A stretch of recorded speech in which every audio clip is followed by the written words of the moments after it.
एक होता जंगलाचा राजा आणि ते खुर्चीवर झोपून गेला आणि एक सुवा आला त्याच्या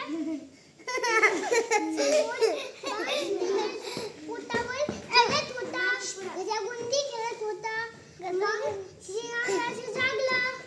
मग त्याने चिंचवाला पकडला आणि त्या बोलला, मी आता तुला खाणार आहे. मग चुहा घाबरला आणि त्याने त्याला सोडून दिला. आणि मग पुढं काय झालं? पुढं मग सिंह जंगलात फिरत होता. मग सिंह जंगलात फिरत होता आणि मग त्या शिकारीने पकडलं झालं.